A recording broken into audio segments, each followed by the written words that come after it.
is the Herd Line News. Kevin Durant spoke at a Tech Crunch event in San Francisco, and of course he was asked about his Twitter mishap and whether it was him just talking in the third person or if he actually has a second Twitter account, like a secret one that he uses to defend himself. Yeah. He did acknowledge in this clip that it was him, but he didn't say whether or not it was the fake account or just him talking in the third person. I don't regret clapping back at anybody or talking to my fans on Twitter. I do regret using my former coach's name and that former organization that I played for. That was childish. That was idiotic. All those type of words. I regret doing that, and I apologize to him for doing that. But I don't think I'll ever stop engaging with my fans. I think they, really enjoy it, and I think it's a good way to connect us all. But I'll scale back a little bit right now and just focus on playing basketball. He's also said that he hasn't been able to eat or sleep, which I buy. Like when something like that happens and you feel really bad or we make a huge mistake, that happens.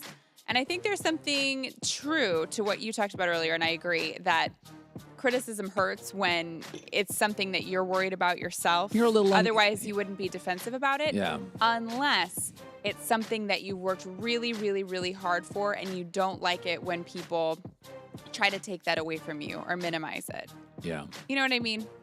Yeah, I listen, I think Katie's a really good guy.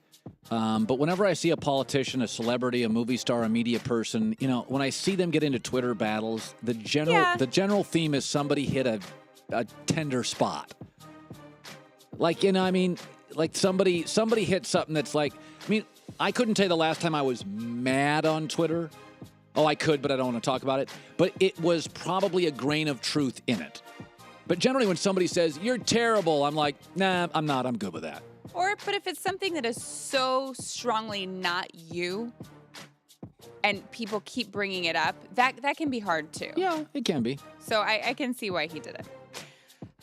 One of the things that he pointed out, though, in his Twitter was he kind of called out the rest of his teammates. He said that you take away Russell Westbrook and him, and you're left with really nothing. So, of course, some of his old teammates were not happy to see that, including Inez Cantor, who tweeted this. I don't care what anyone says. Oklahoma City Thunder is the best and most professional organization in the NBA, and they've got the craziest fans. We win, we lose, but the most important thing, we stick together because we're one. And those cats, I call them family. Remember Dwight Howard did this actually, too.